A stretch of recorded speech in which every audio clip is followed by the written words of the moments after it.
Hello, brothers and sisters. This is President Brewer, and I'm here with Local 660 historian Shane Nantz. We've gotten several phone calls today, and we wanted to address this and kind of get out in front of it regarding mandatory holdovers as it relates to next year's vacation picks. As you know, this came up several months ago. There was a big dust up about it. Then we've heard nothing for months. Then after talking with several battalion chiefs and firefighters that have called, apparently now they're trying to nail down a policy within the next couple weeks before we pick vacation. Why we haven't been working on this the last 6 or 8 months, that's a question for command staff. This stuff should have been nailed down prior to 2 or 3 weeks before us picking vacation, but regardless, this is where we're at. So before we talk a little bit about the local stance on this, we felt it was important to bring Brother Nantz on here to talk about staffing.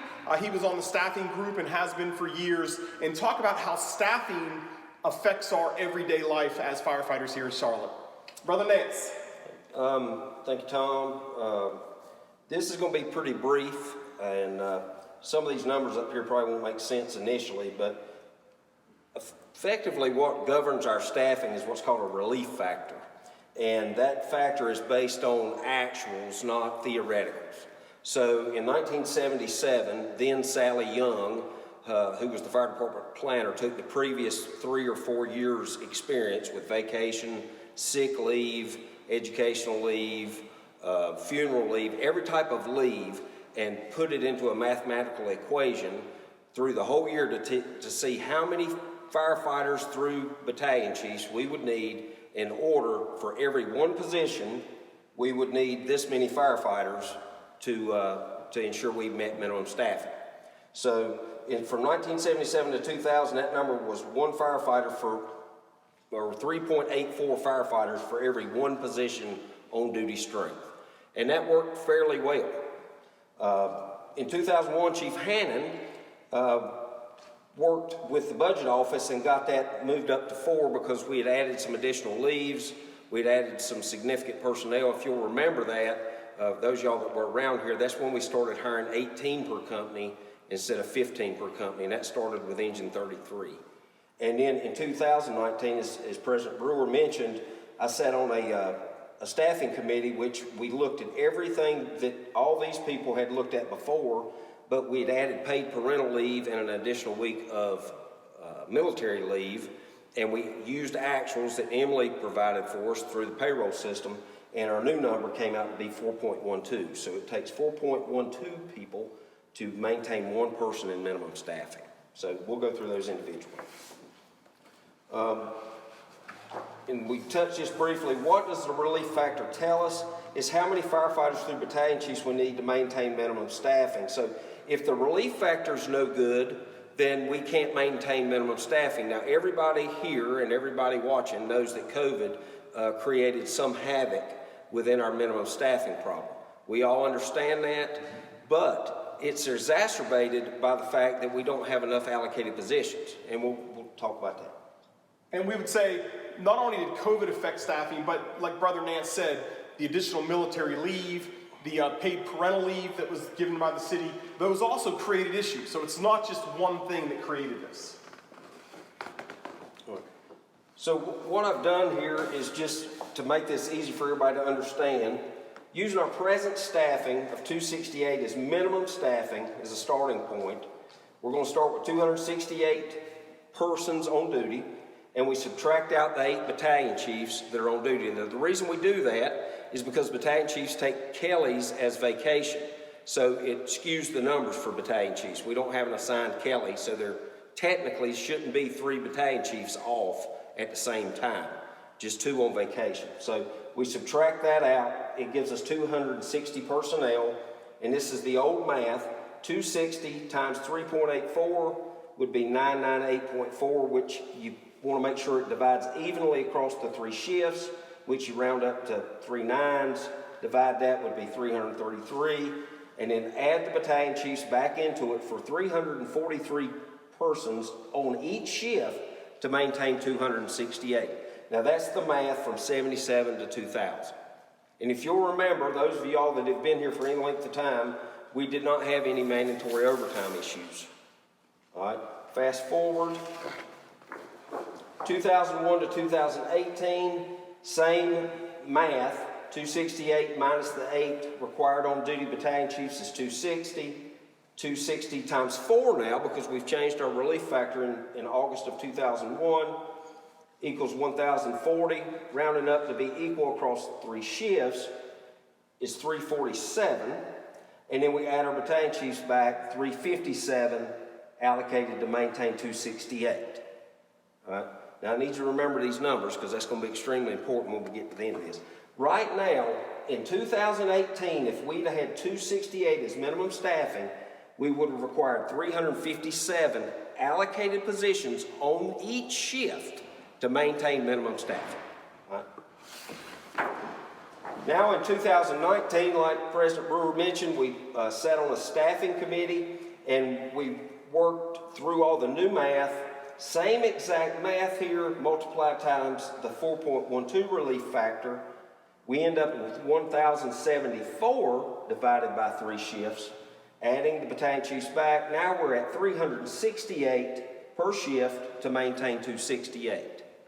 All right, so we see an increase of about, 11 per shift from the old math, or 33 total people in operations.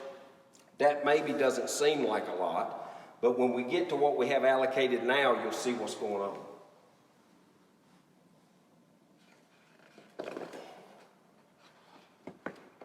All right. We added the safety officer position a couple years ago, and we added 3 personnel. We didn't add any relief personnel. Well, if you do the math, that would be 1 times 4.12. You round up, that would be 6 personnel added to operation. We only added 3, so we're -3. The division chiefs went from daylights to shift work. They only added 3. They should have added 6. Now we're 2 short per shift, which will add to what we already have over there, because they're not considered in minimum staffing right now. Today we have 355 allocated positions on the shift, and President Brewer, if you'll pull out the 2018 numbers and the 2019 numbers. Today we have 355 allocated count, which is what is on the staffing model today. By the 2018 math, we need 357 without the safety officer and without the division chief. That's before paid parental leave and before the additional week of military. With the paid parental leave week, or extra weeks, and the extra week of military, we're at 368, plus the extra 6 people. So if you look at this math versus what we have, we're already 13 people short, plus the 2 extra. We're 15 people short on the shift before anything else is considered. So we're 45 short in operations before we take into consideration shortages or people that have retired that we haven't hired for. So think about that, 15, 17 short before we take any other considerations in. 1 shift is 7 short, 22 people short. And so the reason all this is important too is, like we said, we want everyone to know the facts. And so we're in a staffing issue, all right? We can blame, we've blamed COVID, or we've heard the administration blame COVID. In the NPR news story a couple weeks ago on Sierra Calls, they blamed firefighters sicking out as the cause of our staffing issues. Brothers and sisters, we have a staffing issue. We don't have a problem with people sicking out. Well, we absolutely had a problem with COVID. We seem to have weathered the storm. We've come through on the other side. So, but here's the thing we need to talk about and where we need to really discuss. These staffing issues, they're not just an issue with medic. They're not just an issue with the fire department here in Charlotte. These staffing issues are a problem nationwide. Other departments are having the same kind of staffing issues. And so we say that because here we are now 2 weeks before vacation trying to create a policy. Well, other departments have been through this. We've been reaching out to them over this last year, asking how they do so we can try to find best practice. We shouldn't just be taking stabs in the dark And again, this mandatory, canceling Kelly numbers and this mandatory overtime treadmill that we're on, okay, we needed it to start, but now let's try to find a better way. And that's why, again, we've talked about incentivizing it. There are departments that pay, double time for those that work holidays. We've talked about vacation buybacks. So we talk about the staffing issue and the reasons for it. But the bottom line is we have a staffing issue. It's going to take all of us to shoulder the load and to share in the responsibility of getting us out of it. So when we talk about mandatory overtime, everybody should be included, all ranks. I know a lot of times we like to say rank has its privileges, and you're looking at two short-timers here now, but let's be honest. Brotherhood and sisterhood is all about being your brother's keeper, putting them first. We're gonna ask the youngest firefighters to shoulder the load on this, and we just shouldn't do that.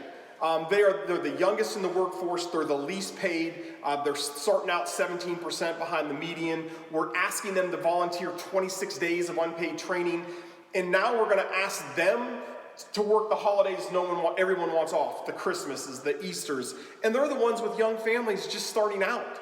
So, if we're going to do these policies, it needs to be a shared responsibility across all ranks, operations, and staff level positions. And so, that's our thing on staffing. We wanted to do this really quick because we've been inundated with phone calls today, and people are definitely talking this was dropped on the battalion chiefs over the last few days to try to help create a policy as vacation picks are a few weeks away. Real quick, the other thing we do want to talk on is Sierra calls. I know there's still a lot of talk on Sierra calls. We did another interview with the news today. Medic has reached out to me to talk to our concerns. I know Medic has been driving to stations, supervisors, talking with battalion chiefs and stuff. Again, this is a staffing issue.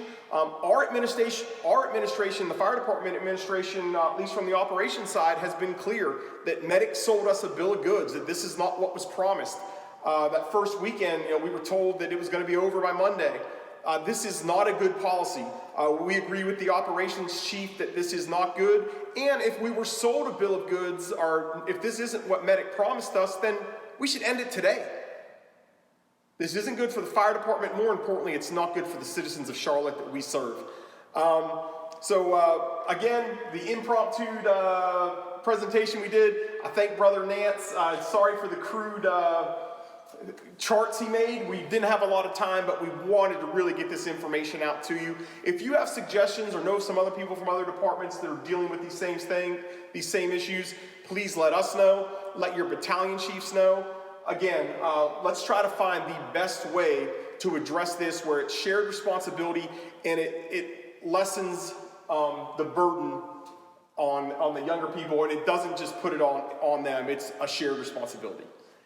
So until we see you again, stay safe, stay strong, and stay union.